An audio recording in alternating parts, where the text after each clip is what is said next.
Masaya tayo, and then I'm sure the whole Philippines are celebrating now that we have the back-to-back.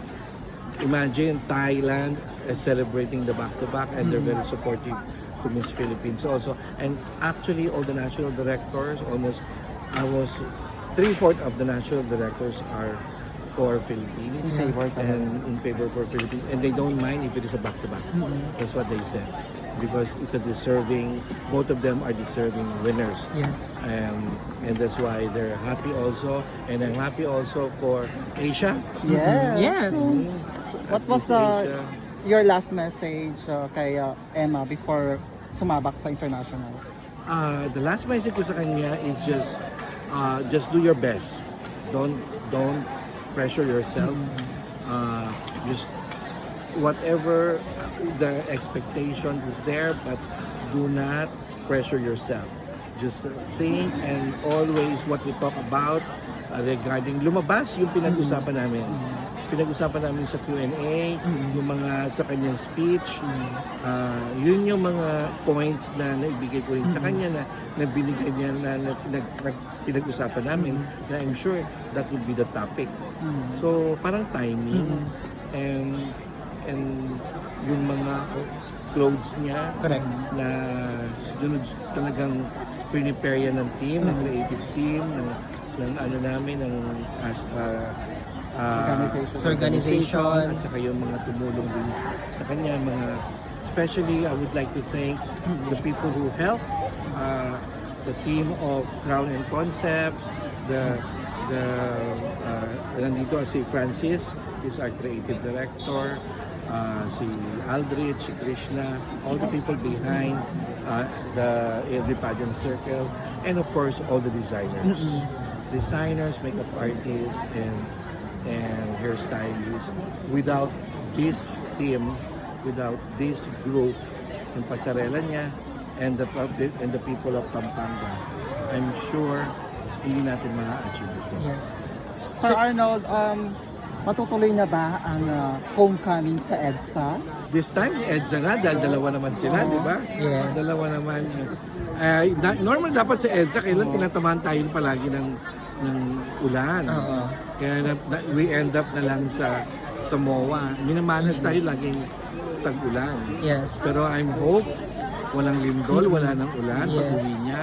I don't know yet kung when, because wala pang binibigyan ng schedule. Correct. CJ and Emma will stay here For a couple of days. couple of days, or I don't know how many Months, days or I think. weeks. I think they're going to other country also. Wow. The CJ, I think, will stay. May work pa rin siya, at mahal siya ng mga taga-Thailand. Sir ALV, last two questions from me. Ano pong pakiramdam? Grabe, nababasa ko sa comment na certified queen maker ka talaga. From last year, grabe, continuous yung mga crowns under your organization. Maybe siguro because of, I'm happy. At least they appreciate my effort. They appreciate that without the help of the organization din namin, yung ALV team, and yung mga glam and beauty team namin. It's a collective effort yan. Hindi lang naman ako. Siguro I'm just a leader, and I have a vision, and I know how to pick who's supposed to be the representative of every pageant. So yun yung sigurong because of my knowledge as a talent management, and as I'm in the entertainment industry, Yes. as a producer. So alam ko na kung ano yung requirements, and siyempre lahat naman yan swerte lang. Yes. Swertehan lang. Kasi tabahan mo ng swerte at saka yung effort, and of course yung trust and confidence mo, at saka yung collaboration Correct. between the queen and myself. And the most important, you have to get the queen who is talagang supportive sa gagawin, at saka mahal yung trabaho. Mahal niya. Kasi kung yung queen na gusto lang sumikat, ay mahirap. Mahirapan. Kasi alam mo naman yung nananalo yung talagang Yung nasa willing, puso sa nila. puso. Yung pagiging That- na queen, yung responsibility nila.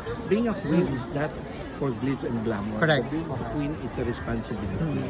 Yung like yung sinasabi sa kanila yung mga advocacy nila at saka siyempre yung requirements ng mga organization na papasok. And Sir Avery, ito na lang, last question na lang po natin bago tayo kumain at mag-celebrate. Oo, di pa kami- May singit pa natin yan. Sir Sa ALB. Manila tayo magsa-celebrate. Yes! Ako sa Thailand! Sir ALB, ito na lang po kasi last year sa ALB, di ba, we did not expect na magkaka-crown tayo. Parang not the usual crowning moment, ika nga. But this year, back to back pa. How do you feel right now? Oh, sabi ko nga kanina talaga it's a very good feeling at overwhelming feeling. Grateful ako sa nangyayari. Siyempre, lucky yan. Siguro sinuswerte lang.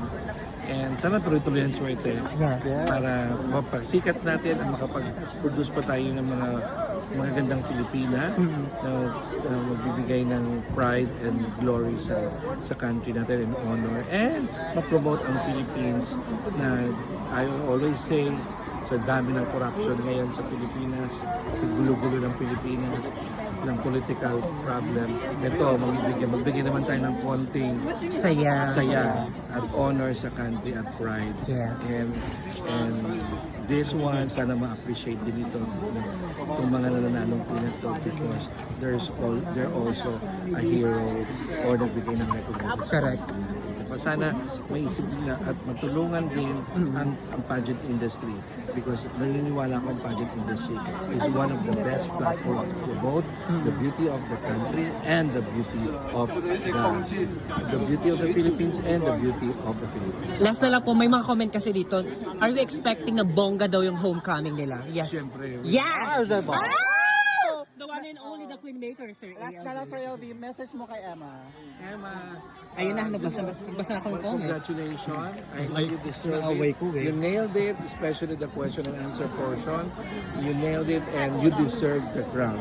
And sana tuloy-tuloy din ito na I'm so proud. Okay ba, guys? Ay, tinanong ko ha. Kita kayo. Nagbigay ka na naman ng pride and glory and honor to us. Thank you so Thank much, you, Sir Arnold, and congratulations. Yes! Dinner na tayo, Sir LB.